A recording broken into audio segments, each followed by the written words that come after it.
Shalom, buenas tardes a todos, bienvenidos a una nueva charla. Hola Aníbal, Gaby, Carla, Katy, sean bienvenidos. Vamos a hablar acerca de los animales puros e impuros.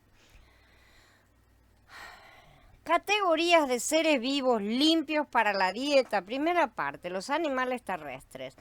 El capítulo 11 de Vayikra habla de 5 categorías de animales. Las bestias, que separa entre domésticas y salvajes, los animales acuáticos, o sea, los animales que viven en el agua, los animales voladores, entre los cuales se incluye el murciélago, los insectos, los animales que se arrastran, es decir, los reptiles. Todo animal que se arrastra es inmundo, pero en las otras 4 categorías, algunos animales son limpios y otros son inmundos. Consideremos ahora las 4 categorías de seres vivos que son limpios en cuanto a la dieta. Animales terrestres. Yahweh habló a Moshe y Aarón diciéndoles, háblenle así al pueblo israelita. Estas son las criaturas que ustedes pueden comer de entre todos los animales de la tierra. En el Pasuk 1, nosotros vemos que Yahweh está hablando tanto para Moshe como para Aarón. Y él les dice que ellos deben enseñar a Israel lo que él está a punto de pronunciar. La primera instrucción importante de Elohim es que Israel puede comer libremente criaturas vivientes. Este es un gran punto, ¿no es cierto?, para tener en cuenta, porque esta es la primera vez que Yahweh les estaba dando una lista de exactamente cuáles animales ellos podían comer con su bendición. Esto puede considerarse un avance en cuanto que les da este conocimiento, ¿no es cierto?, porque antes no lo había dado. De cualquier manera, cuando salen del arca, recordamos que le fue dado al ser humano comer de todo animal, pero no había ningún tipo de impedimento de comer de unos u otros en ese momento. Y ya había la distinción de puros e impuros porque Noah hizo sacrificios separando los puros de los impuros, de manera que el concepto ya existía, pero los hombres podían comer de todo hasta el día en que Yahweh separó a su pueblo. Esta es la primera vez que él da la lista. Los hombres sí habían estado comiendo carne, pero nunca había habido límites en las especies de animales que podían comer, aparte del límite de no comer sangre, que sí es mencionado a Noah. En el principio, las criaturas vivientes, o sea, los animales, ¿no es cierto?, debían ser compañía para la humanidad. Después de la caída, ellos debían ser matados y usados estrictamente para propósitos de sacrificio a Yahweh, para que la humanidad pudiera expiar por sus pecados con la sangre del animal. Después del diluvio, Elohim le dijo a Noah cómo un animal debía de ser apropiadamente matado y cómo se lo debían comer, pero no especificó algunos animales como aceptables y otros como fuera de límites comestibles. Sin embargo, repetimos, el concepto ya estaba ahí presente, pero no aparece ninguna indicación de que estuviera indicando cuáles podían comer o cuáles no. A pesar de que había una separación entre inmundos y puros, aparentemente todo el mundo podía comer de cualquiera, o la gente se abstendría por sí misma. Elohim bendijo a Noah y a sus hijos, diciéndoles: sean fecundos y multiplíquense y llenen la tierra. Todas las bestias de la tierra y todas las aves del cielo les temerán y los respetarán a ustedes. Todo lo que ocupa la tierra y todos los peces del mar quedan bajo su autoridad. Toda criatura que vive les servirá de alimento, al igual que la hierba verde, les daré todo esto. Sin embargo, no deben comer carne con su vida, su sangre en ella. Esto está en el capítulo 9 de Bereshit. Pero ahora, en Vayikra 11, el Adón estaba limitando a su pueblo a la ingesta de determinados animales y prohibiendo otros. La palabra hebrea para criatura viviente es hayat, un término muy genérico para cualquier clase de criatura viviente que solo excluye la vegetación, ¿sí? Pero el primer grupo de criaturas vivientes de las cuales el hombre puede matar y comer son en hebreo behemoth. Behemoth implica 2 características: animales de la tierra, al contrario de criaturas del mar, no evidentemente, o animales que vuelan, y dentro de estos estos animales que son o pueden ser domesticados. Sabemos que tenemos estos animales en estado salvaje también, pero eso no quiere decir que no sean pasibles de ser domesticados. Y así nos referimos a las reses, las ovejas, las cabras, sobre todo, ¿no es cierto?, que eran los animales más comunes en aquella época. Nosotros vamos a ver que Yahweh le va a mostrar al hombre que ellos pueden matar y comer animales que habitan en 3 esferas diferentes de la tierra, o sea, 3 diferentes clases de ambientes: agua, aire y tierra. Y esto tiene mucho significado espiritual, el cual vamos a discutir un poco más tarde. Entonces, los behemoth, ¿sí?, los animales de la tierra que Israel puede libremente matar y comer, son declarados puros. ¿Por qué esos son puros y los otros no lo son? Por ahora, la idea principal a la cual debemos poner atención es que los mismos son puros porque Elohim los escogió para que fuesen puros y aptos para consumo. Pero percibamos esto, no fue hasta que el Adón eligió, dividió y separó a Israel de otras naciones que el mundo llegó a estar dividido en 2 grupos distintos con diferente estatus: las naciones comunes o gentiles, como quieran llamarlas, y el pueblo Kadosh, santo, separado. Que no quiere decir nada, veamos que esta clasificación de ser Kadosh y de ser santo o separado no tiene nada que ver con la conducta del pueblo, que justamente no calificaría por ese lado, sino con el simple y sencillo hecho de que Yahweh los separó para sí mismo. El resto de las naciones son sin Yahweh, esta nación es con Yahweh. Esa es la diferencia y eso es lo que los hace Kadoshim, justamente, no por sí mismos, no por su justicia, no por nada que se haga, sino porque Yahweh los ha separado y se ha colocado con ellos. Pero percibamos estos entonces. Yahweh toma a su pueblo entonces y lo separa. Y entonces este acto lo santifica. Eso es lo mismo que declarar, tomar un animal, sacarlo del rebaño y entregarlo al sacerdote para que sea ofrecido en sacrificio. Una vez que se entrega y se lo consagra para el sacrificio, ese animal ahora pertenece a Yahweh y ese acto lo santifica también. Ahora es Kadosh, es un animal completamente santo. Así también entonces él toma los animales y los separa en puros e impuros, unos pocos adecuados para alimento y sacrificio y el resto no adecuados. Entendamos, hasta el momento de la separación no había nada de diferente entre los hombres comunes y los israelitas. Estaban todos juntos viviendo en Egipto, ¿no es cierto? Inclusive después de haber sido separados, podemos decir que aparentemente, mirando con nuestros ojos carnales, ¿no es cierto?, siguen siendo exactamente iguales. Porque la gente que salió de Egipto y que andaba caminando por el desierto eran las mismas personas, vamos a decir, y sus comportamientos tampoco habían variado demasiado, ¿no?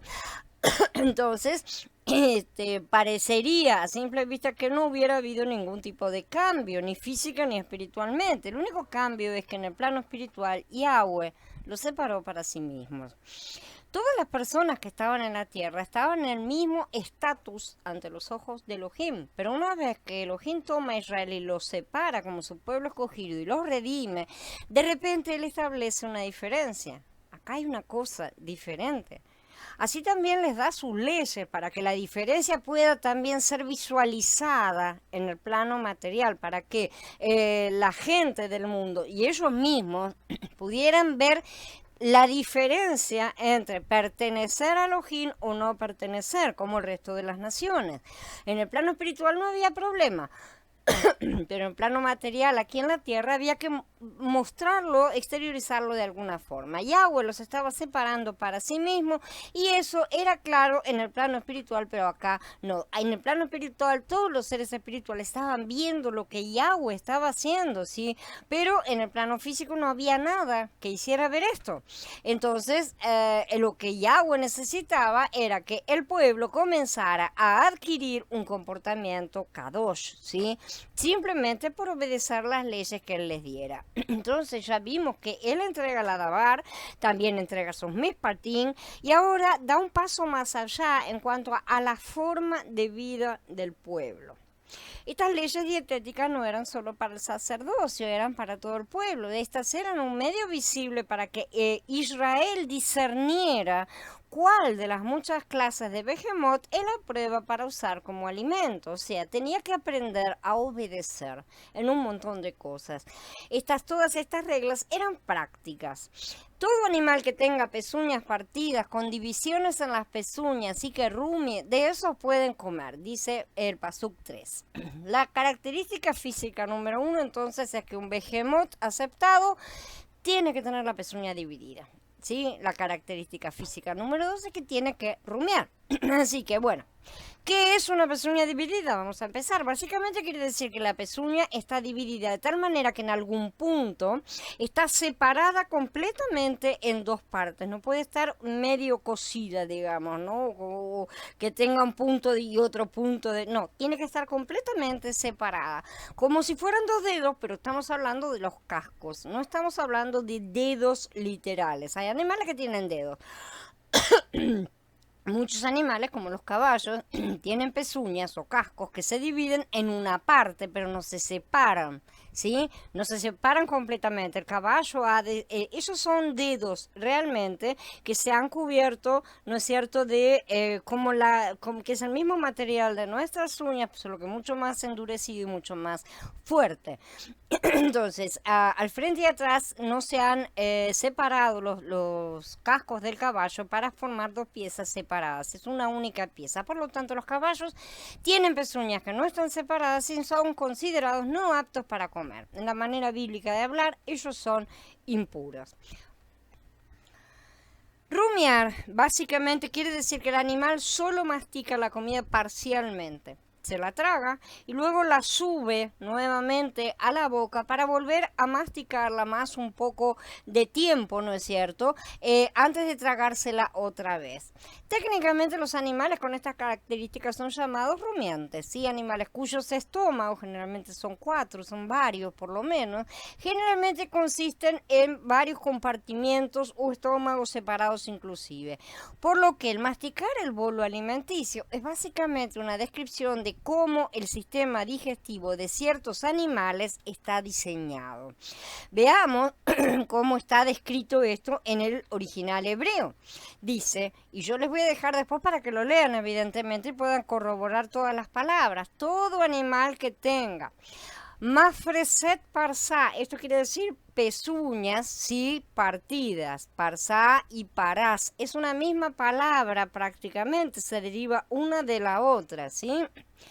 Shesá de Shosat Perasot, con divisiones quiere decir esto, y esto viene de Shasa y Shesa, también dos palabras que entre sí conforman un juego de palabras, por así decir, en las pezuñas que son parsá, como acabamos de ver, y Malat Gerá, o sea, que rumie, literalmente elevar el bolo a la fuerza, o sea que vuelva a que regurgite justamente el alimento.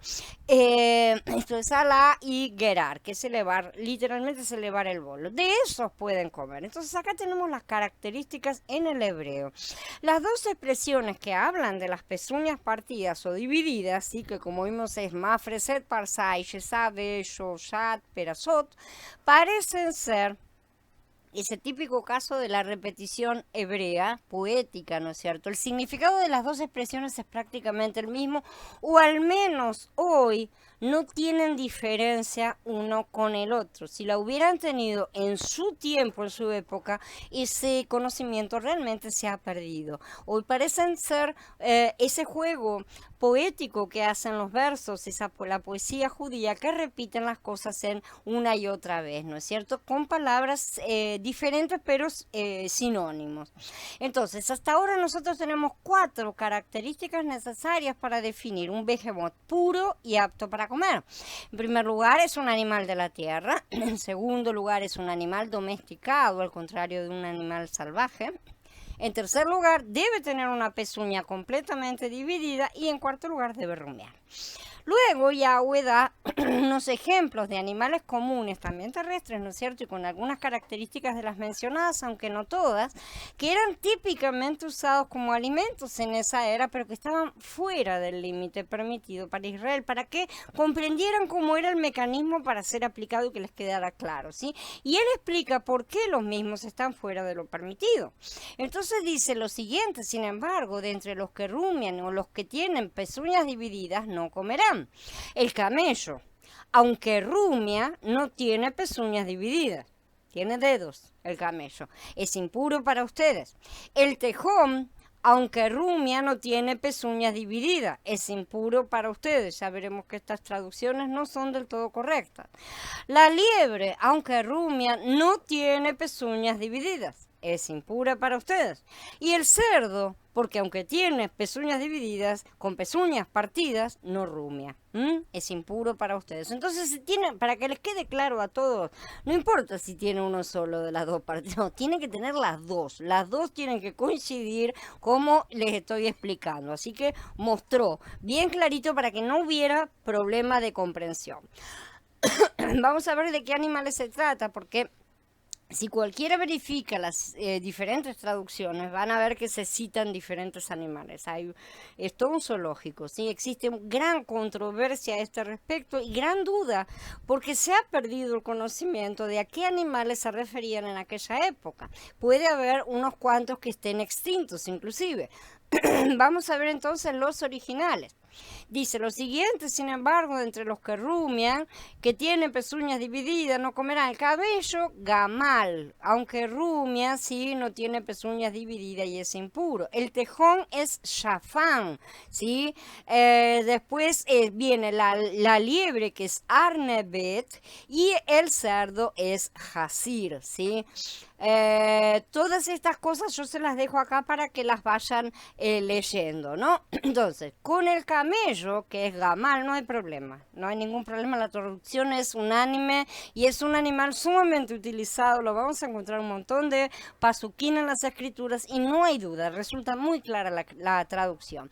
Ya el que aquí es traducido como tejón y en casi todas partes aparece como conejo es el shafam. La palabra original es shafán, una especie desconocida en verdad. Esta palabra aparece también en el libro de Mishlei y dice: el shafán no tiene fuerza, sin embargo hace su casa en la roca. Esto está en Mishlei 30, que es Proverbios. La discusión es grande, sí, pero todos los eruditos descartan al conejo y realmente no tiene mucho que ver. Algunos asocian este animal con el hyrax, también llamado daci. Es un animal que lo pueden buscar en internet, van a encontrar las fotos. Yo no, sinceramente, nunca vi ninguno porque no son de nuestra zona. Sí, es un pequeño mamífero que ese sí habita en las rocas. Otros lo asocian con el damán, también otro animal, pero la verdad es que no se ponen de acuerdo, de manera que no sabemos de qué animal se trata exactamente. El tejón es carnívoro, de manera que no puede estar considerado como un animal que rumia. La traducción de la Vine, que dice que es el tejón, es completamente errónea, porque el tejón es carnívoro. Entonces, el otro problema sería plantearnos qué, según Yahweh, significa elevar el bolo alimenticio, ¿tá? Porque nosotros decimos que rumia y nosotros tenemos una definición de lo que es rumiar, pero puede que no coincida con la del padre, de la misma manera que vamos a ver que la traducción de la palabra of es aves en todas partes, pero el padre no tiene la misma definición de lo que es un animal off. Exactamente, no es lo mismo que para la división biológica que los humanos han establecido. Entonces, por ejemplo, acá tenemos que Vallicra coloca al murciélago entre los animales alados, ¿sí?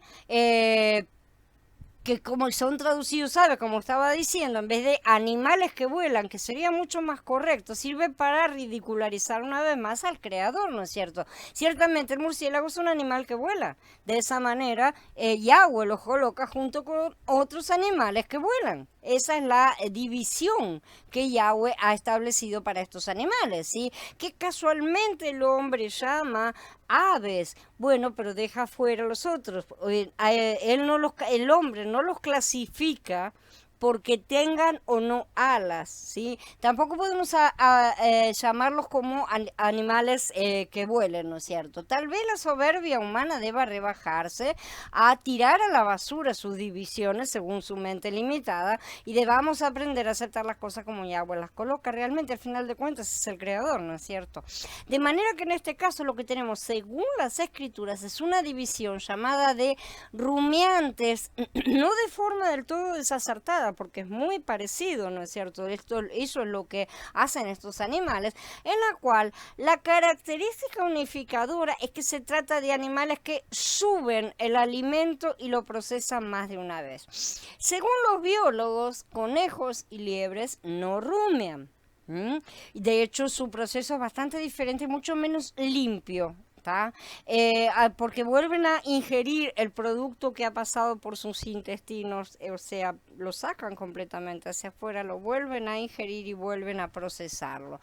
Con lo que esto, bueno, realmente no tiene nada que ver, ¿no es cierto?, con rumiar exactamente. Pero la gente cree que las escrituras aparentemente han sido escritas en sus propios idiomas y que conejo es la traducción correcta. Está completamente equivocado. Entonces sabemos que acá no se habla del conejo ni tampoco necesariamente de la liebre. Mucho más probablemente se habla de otros animales tal vez extinguidos, ¿sí? O tal vez no, pero que responden más adecuadamente a las características mencionadas, porque ni el conejo ni la liebre realmente rumian. El cabello entonces rumia, pero no tiene pezuñas divididas, dijimos que tiene dedos. El damán, suponiendo que fuera este animal, ¿sí?, que es traducido como tejón, también rumia, pero no tiene pezuñas divididas, ni pezuña ninguna, para ser más correcto. Si la liebre, continuando con las suposiciones, rumiaría según algunos, o según el concepto de subir el bolo, porque no hay nada que esté de acuerdo en la ciencia humana, aunque conejo y liebre lo hacen de forma externa y no interna como los demás, como ya dije, de manera que no creo para nada que Abba aceptara esto, pero de cualquier manera no tiene pezuñas, ni divide ningún tipo de pezuñas, ¿sí? Ahora, el más conocido símbolo de las escrituras de impureza en un animal es el cerdo, ¿no es cierto? El mismo ciertamente sí tiene la pezuña dividida, pero no rumia. En esta traducción no tenemos ninguna duda tampoco de que se trata del cerdo. Para ser más claros, estos no son los únicos animales impuros. Estos son solo los ejemplos usados en la Torá que Yahweh utilizó para mostrar en realidad el juego de tienen que estar las dos características presentes para que se pueda comer. Entonces, ya hemos hablado acerca de la palabra hebrea que es traducida como impuro, ¿no es cierto?, que es tamé. Vamos a ser muy claros acerca de este término, como aquí se aplica, tamé, impuro, ¿no es cierto? Decir que no tiene nada que ver con la higiene es eliminar el aspecto más visual y material del significado impuro y entonces la manifestación externa de una realidad espiritual, ¿sí? Es decir, se está eliminando el tipo o la sombra y eso no corresponde tampoco. No porque entendamos el concepto espiritual, o sea, la realidad de alguna cosa, de la sombra, ¿no es cierto? El concepto físico que es usado a modo de parábola viva, por así decir, podemos dejar la sombra de lado, no tiene nada que ver, ¿sí? A pesar de que la comprensión ha avanzado y ciertamente ya no podemos guardar las cosas superficialmente, no podemos decir, no, me quedo con la sombra, no me importa si vino la realidad, eso es un error ciertamente, pero no porque vino la realidad vamos a dejarla sin su sombra. El concepto de pureza es paralelo al de limpieza. Sí, una cosa pura es también una cosa limpia y lo opuesto es por supuesto válido también. Un vaso de agua de río es impuro porque está contaminado, de la misma manera que una persona que tiene pecado es impura. Entonces muchos no se dan cuenta de que las cosas de este mundo han sido creadas para enseñarnos verdades espirituales superiores. Generalmente someten las cosas espirituales a las materiales, cuando es exactamente al revés. Realmente el asunto de los animales puros e impuros no es una cosa únicamente espiritual, sino también material, así como el vaso de agua citado. No porque hayamos alcanzado la comprensión de que un vaso de agua simbolice la pureza y con agua sucia simbolice la impureza, ahora podemos beber el agua contaminada sin consecuencias. Es ridículo y sin embargo la gente, los cristianos sobre todo, insisten en que ahora que entendemos la realidad de las cosas, podemos comer animales que sean impuros sin ningún tipo de consecuencia. En cuanto a los animales, no se trata de inmundicia en lo que respecta a la suciedad en sí del animal, porque realmente bastaría lavarlos. Sí, bastaría higienizar al animal antes de comerlo, que se realiza, y comerlo sin problema. Así que esto es en cuanto a la genética propia del animal. Esta separación viene, como ya dijimos, desde antes del diluvio, ¿sí? Y probablemente tenga que ver con las cruzas demoníacas que los vigilantes y sus hijos realizaron, como se narra en el libro de Hanoch. Esta higiene externa, entonces, tiene que ver con una pureza espiritual de los animales, que por supuesto no pasa por su espíritu, porque no tienen, sino por su genética. Una alteración genética modificaría nuestro ADN, tanto físico como espiritual. Esto no quiere decir, repito, que el cerdo sea un animal sucio. Repito, la higiene de los animales depende de sus dueños, no tiene nada que ver con ese asunto, sino que es impuro genéticamente. Vamos a ver que existe una cierta agrupación que puede darnos pautas a este respecto, que puede mostrarnos esos patrones de los cuales hablamos, ¿no es cierto? De cuáles son los puros y los que no. Y veremos que ningún carnívoro es considerado puro. Muchos dicen que esto no está especificado, pero hay tantas cosas que no lo están en las escrituras literalmente. Todas las profecías que Yahshua cumplió no lo citaban por nombre, ¿no es cierto? Porque si no, no habría discusiones hoy. No necesitamos que nos diga a qué persona apuntaba, nos basta ver quién las ha cumplido para conocer su nombre.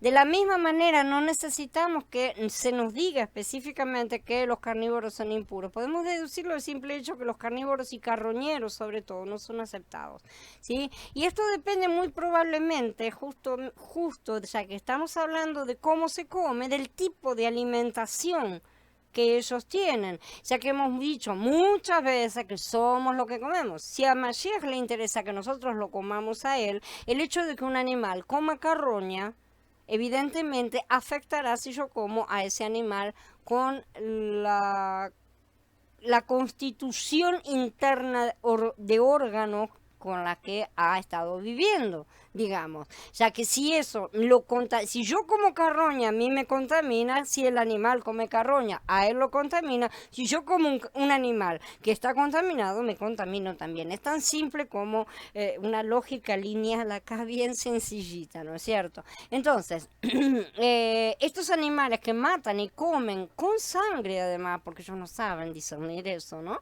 Y comen carroña despedazadas, dos cosas prohibidas expresamente a los creyentes, evidentemente no pueden ser considerados alimento apto. Insistiendo en este punto de que somos lo que comemos, recordemos que hemos hablado de esto acerca de alimentarnos de Mashiach, como él mismo nos ordenó. Mashiach es todo lo que debe ser nuestro alimento.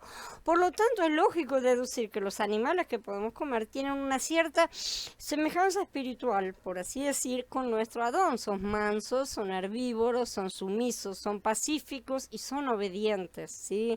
A pesar de que sabemos que, por ejemplo, hay algunos de estos animales son grandes y tienen mucha fuerza, como el toro, inclusive los carneros grandes y demás, son animales sumisos y que son obedientes en la mayor parte, ¿no es cierto? No hay problema.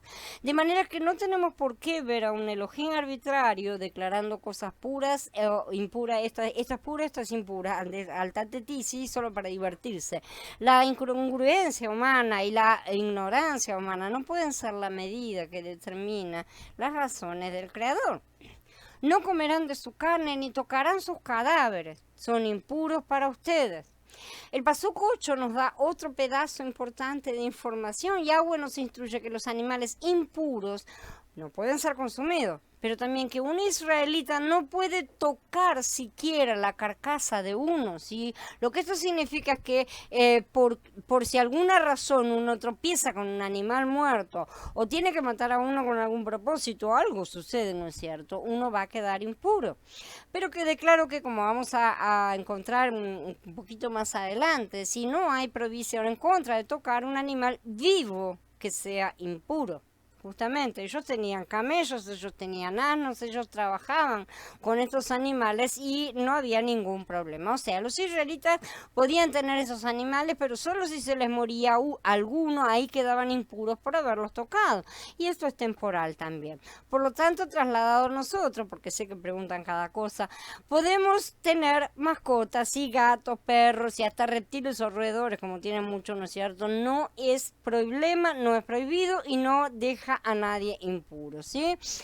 Uno solo no puede comerlos o tocarlos en el caso de que estén muertos. Tocar uno muerto nos deja impuros por cierto tiempo, como vamos a ver. A veces este contacto es inevitable, por eso el contagio tenía su ritual para resolverlo.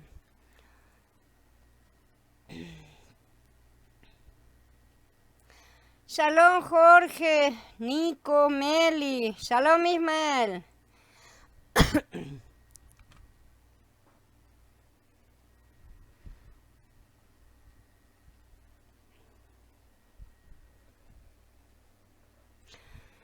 Categorías de seres vivos limpios para la dieta, segunda parte. Vamos a ver los animales acuáticos con alas y los insectos. En primer lugar, los animales acuáticos. Estos pueden comer de todo lo que vive en el agua. Todo lo que en las aguas, sea en los mares o en los ríos, tenga aletas y escamas, de estos pueden ustedes comer. Pero todo lo que en los mares o en los ríos no tenga aletas y escamas, entre todo lo que enjambra en el agua y entre todas las demás criaturas que hay en el agua, son una abominación para ustedes y una abominación para ustedes seguirán siendo. No comerán de su carne y abominarán sus cadáveres. Todo lo que en el agua no tenga aletas y escamas será una abominación para ustedes. Entonces el paso 9 empieza a tratar con criaturas vivientes en la esfera del agua del planeta Tierra. ¿No es cierto? Criaturas del mar, de ríos, lagos, de agua dulce o salada. No hay diferencias. Las características más visibles de una criatura del mar que se pueda comer es que tiene que tener aletas y escamas. Por lo que cualquier otra que no cumple con estos requisitos es tamé. Mientras tanto, si los tiene, es pura, o sea, es tajor. Las criaturas del mar que son impuras son aquellas que las escrituras dicen que se mueven en manada, ¿sí? La cosa es una especie de burbujeo que se realiza, esa es la expresión literal. ¿Sí? La palabra es sheretz, que deriva de sharatz, que es una raíz primaria que significa retorcerse, burbujear, bullir como el agua cuando hierve, ¿no es cierto? En el sentido de un movimiento masivo. Y se aplica a los animales acuáticos, pero también a los insectos, sobre todo, ¿sí? Una manga de langostas, por ejemplo, que se mueven en enjambres, en grupos grandes, pero en realidad son animales normalmente pequeños, ¿sí? Es una masa activa de animales diminutos y aplica tanto a los insectos como a los reptiles en el sentido de que se arrastran en cuanto a la impresión que dan sus movimientos, sino que todos sean literalmente serpientes, obviamente. No existen aquí dos características como vimos que hay entre los animales terrestres, las patas y la forma de comer, ¿no es cierto? Que también vamos a ver, no figura tampoco entre las aves. Entre los peces se especifica que tienen que tener aletas y escamas para ser puros. Realmente la cantidad de peces, si ustedes quieren hacer una lista, pueden ir a cualquier espacio judío que ponga la lista kosher de pescados y tienen una lista interminable y sabemos perfectamente, si han vivido en más de un país, saben cómo cambian los nombres de esos bichos de un lado al otro. Dentro de un mismo país también cambian. Entonces es bastante complicado determinar eso y Yahweh fue práctico en ese sentido. En vez de dar los nombres así, dio las características: que tengan aletas y que tengan escamas, ¿sí? Entonces esa es una base. Esto acá tampoco implica ningún tipo de alimentación que tengan los peces, ya que tenemos peces con escamas y aletas que son tanto herbívoros como carnívoros y también hay omnívoros, o sea, comen de todo. De manera que en este caso la alimentación no es mencionada. La característica principal de las criaturas del mar que son impuras es que en vez de nadar por el agua usando aletas, muchas se arrastran por el fondo o se mueven como una culebra, por ejemplo, la anguila. Los crustáceos son considerados tamé. ¿m? Las langostas, los cangrejos, todos están fuera del límite, las anguilas, las rayas, otros tipos de animales. En el Pasuk 10, estos animales impuros son presentados dentro de una nueva categoría. Ellos son descritos como siendo shekets, ¿sí? Que es traducido como abominación o inmundicia. Serán inmundos para ustedes, serán abominables, alguna cosa similar. Esta palabra deriva de la raíz shakatz, que implica algo que contamina, que ensucia, que vuelve inmundo, que se hace detestable, o sea, que da asco, digamos, aborrecible. Estas palabras son utilizadas pocas veces en sí en las escrituras, realmente. Típicamente sheketz es traducido como inmundo o abominación. Generalmente son las formas que se van a encontrar. Una cosa que está más allá de una simple prohibición. Esto es algo que debe ser evadido a toda costa, ¿no es cierto? Al igual que nosotros hemos visto el pescado ser categorizado, luego los rituales de sacrificio requieren una jerarquía de animales, ¿no es cierto? Del menor hasta el más valioso para ser usados de acuerdo a la persona que pecaba, en función de cuántas personas estaban bajo su cabeza. ¿Se acuerdan que estudiamos todo eso? Depende de si uno era un sacerdote y tenía toda la nación espiritualmente debajo, si era un jefe de tribu, etcétera. Vemos que aquí las cosas impuras parecen también tener una especie de clasificación basada en los menos impuros y los más impuros.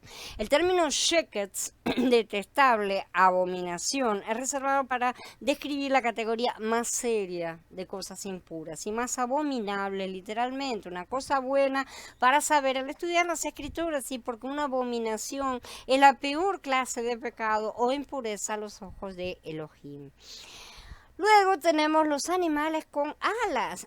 Los siguientes abominarán ustedes de entre las aves, no se comerán, son una abominación, vuelve a mencionar, ¿no?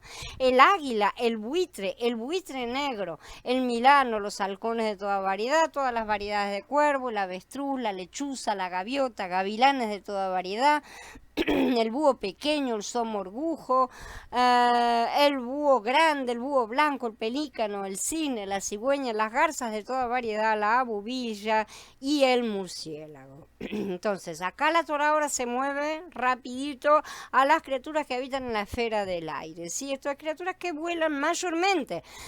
Aunque muchos insistan en utilizar las categorías humanas, como decimos, en cuanto a la clasificación animal, la idea de las escrituras se basa a todo lo que puede verse en el ámbito en que se mueven los animales y en el simple hecho de que estos animales tienen alas, justamente. Mantienen por supuesto, esto se mantiene a los reptiles y a los insectos separados, que vamos a ver que son tomados completamente separados. Tenemos animales de la tierra, animales acuáticos y animales del aire o voladores, mejor dicho, ¿no es cierto? En verdad, tenemos la presencia del murciélago que en vez de servir para risa, tendría que mostrar que el creador no se sirve de la ciencia humana, ¿no es cierto? Entonces acá la clasificación que los puede unificar a todos es el hecho de que tienen alas, ¿sí? Tampoco podemos decir que sean voladores porque el avestruz, por ejemplo, es un ave que tiene alas, ¿sí? Está dentro de la nomenclatura de aves para los seres humanos, pero no vuela.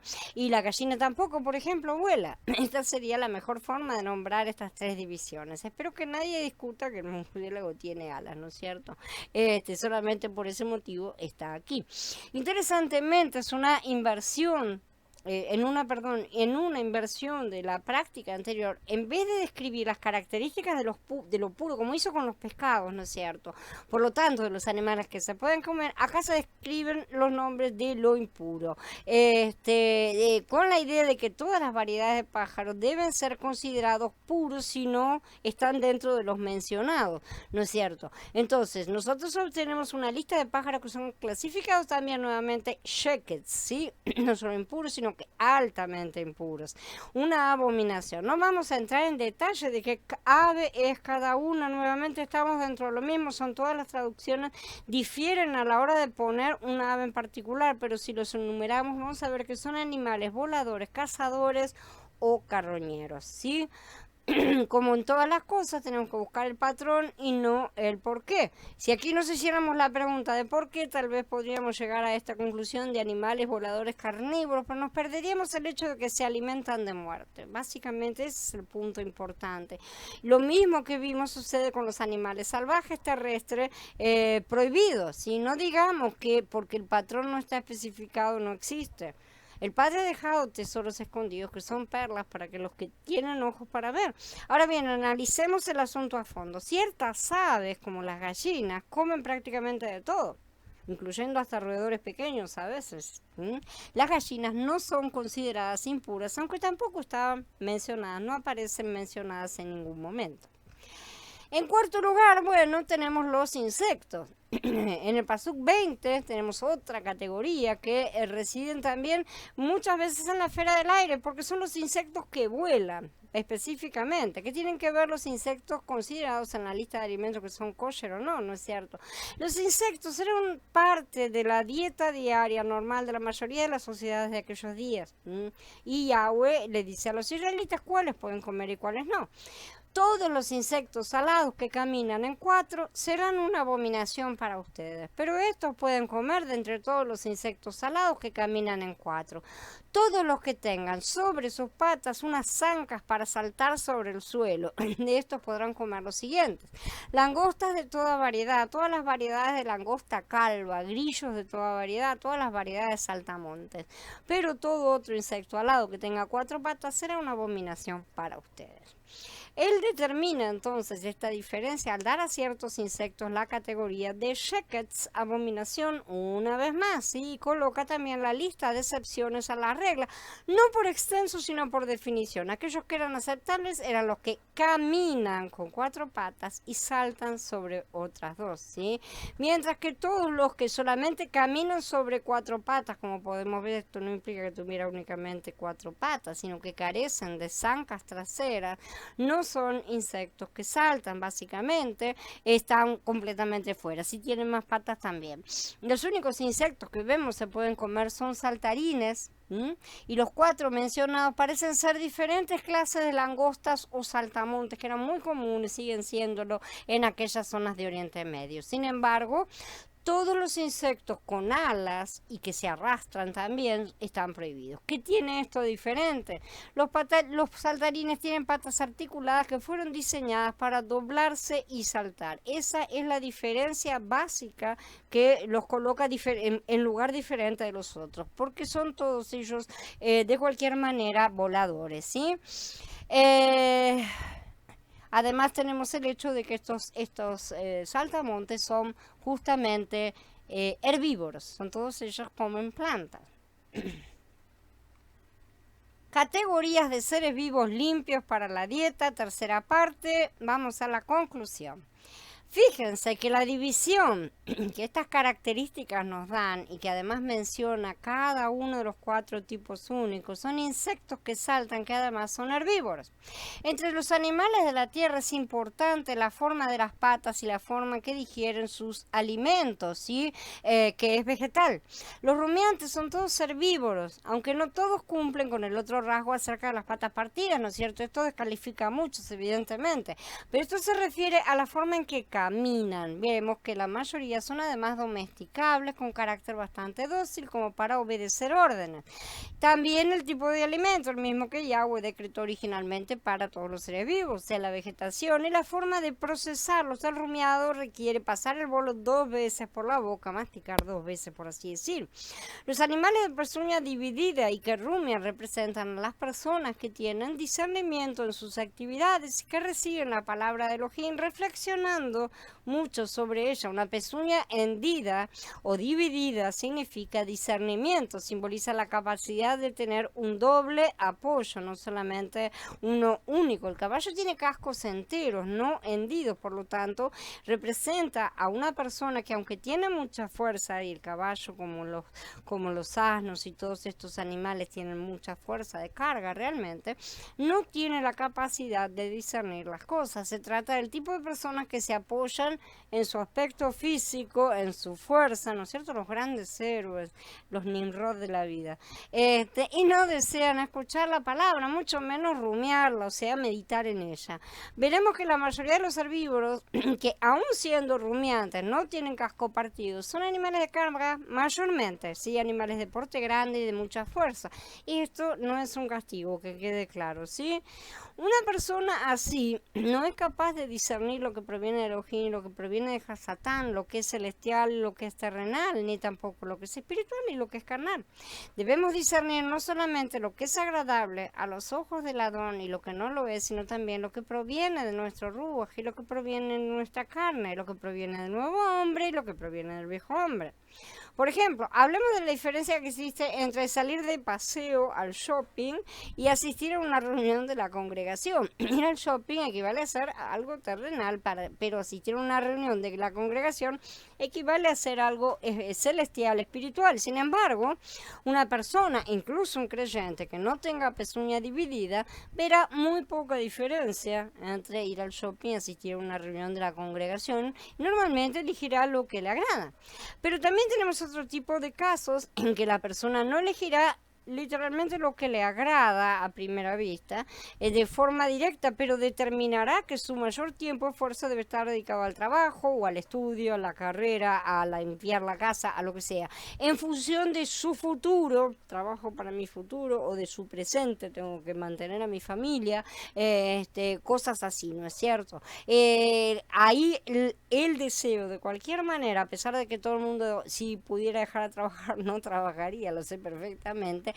A pesar de eso, de cualquier manera, el deseo es ocuparse de uno mismo, tener una vida mejor, hacer las cosas y esto y lo otro.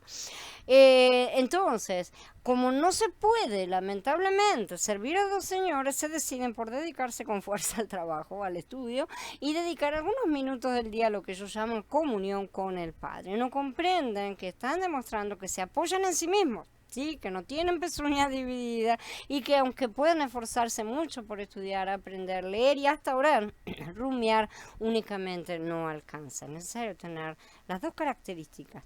También hay que tener un andar conforme al mandato del Padre.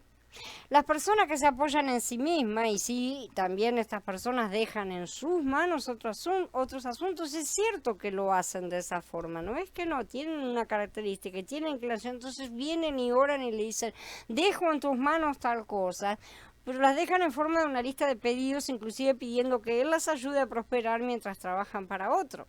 O sea, levantan sus deseos y lo ponen en sus manos y después agregan la cláusula, si es de tu voluntad. El Padre nunca apoyará las obras que se realizan en Egipto. Tenemos que terminar de entender esto, sí, sobre todo porque eso está al calor del amor del mundo y de sentirnos convencidos de que tenemos que hacer eso. Hay que hacerlo porque si no, te morís. ¿Por qué te morís? Sí, porque él no te cuida lo suficiente. Vamos. Si estas personas carecen de discernimiento con respecto a las actividades en que participan, debemos tener cuidado al relacionarnos con ellas, ya que el contacto que tengamos podría contaminarnos.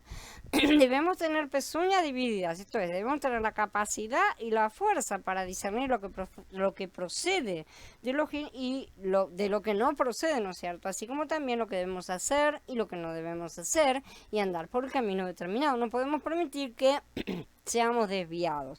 De la misma manera en que nos quejamos que nuestros hijos son desviados por amigotes de malas intenciones, siempre son amigotes de malas intenciones, los malos son los hijos de los demás, el hecho real y concreto es que la gente se va detrás porque hay ejemplos, están siguiendo la educación que están recibiendo. Entonces, de esa manera no podemos hacer otra cosa, ¿sí? Tenemos que tener las pezuñas divididas y ser firmes con todo lo que nos viene a nuestro alrededor, de manera de poder transmitir la forma en que uno debe ser firme ante cada situación, pasarla por el sedazo de Yahweh, literalmente. Rumiar significa recibir la palabra de Elohim, reflexionando sobre ella una y otra vez. Así como la vaca rumia, nosotros también tenemos que reflexionar sobre la palabra de Elohim una y otra vez, y sabemos perfectamente, porque lo hemos vivido, que si eso hacemos, siempre sale cosa nueva.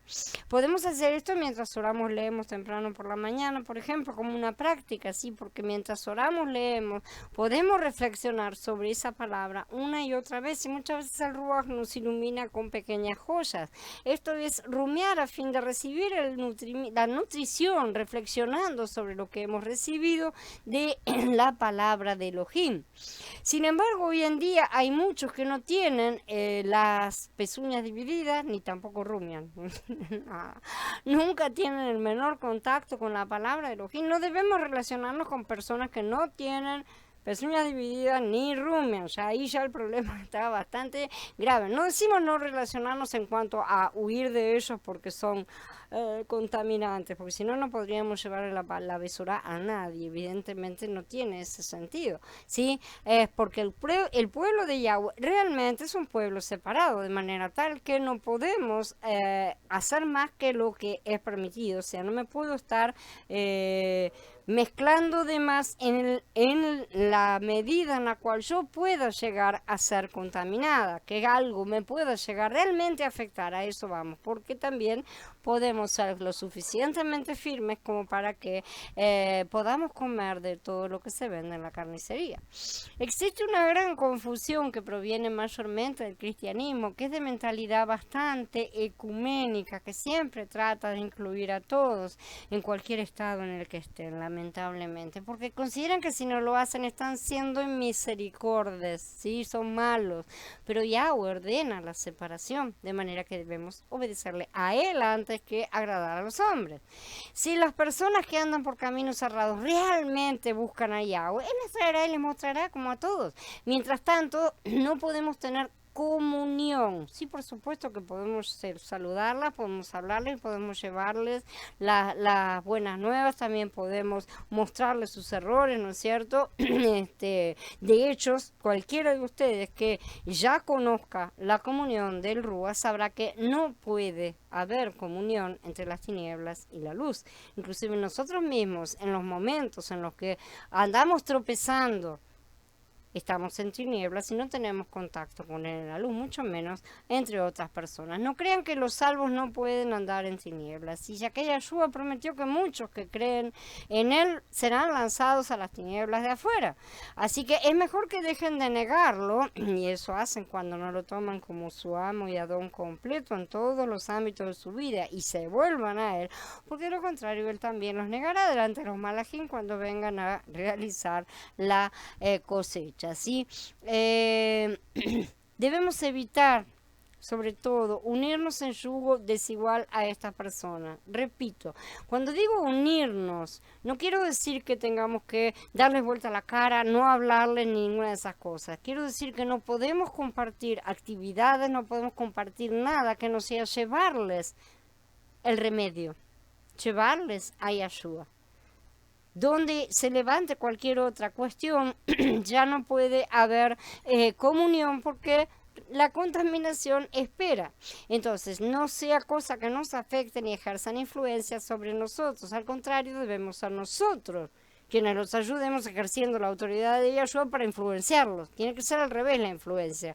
No para condenación, sino para que salgan de su error, justamente. Esa es la influencia que los creyentes debemos ejercer sobre la gente y no debe ser al revés. Ok, ¿están listos para una sorpresa? Esto concluye prácticamente con los mandamientos bíblicos en lo que respecta a la comida kosher. Se acabó, no hay más. Vamos a encontrar algunos detalles añadidos de tiempo en tiempo fuera de este capítulo, sí, algunas menciones, pero estos 23 pasuquín son mayormente todo. En Devarim 14 más o menos se repite lo que acabamos de leer, no hay grandes diferencias. Yo señalo esto porque el judaísmo ha evolucionado estas pocas leyes bíblicas en un enorme sistema de leyes y regulaciones dietéticas hechas por el hombre, junto con el lavado de manos, la prohibición de comer en la presencia de los gentiles que pudieran tocar la comida y por lo tanto contaminarla, en fin. En otro post vamos a entrar también en la famosa historia de Yahshua diciendo que no es lo que entra en la boca lo que nos hace impuros, sino lo que sale de la misma. Y vamos a aclarar otros pasuquín que también son controvertidos al respecto de los alimentos. Bueno, hermanos, ahora habiendo terminado la charla, los dejo para que se reúnan y hablen acerca de estas cosas que el Elohim de los cielos, el Padre de las luces, nos ilumine grandemente y les dé mucha comprensión y sabiduría en esta reunión. Shalom a todos.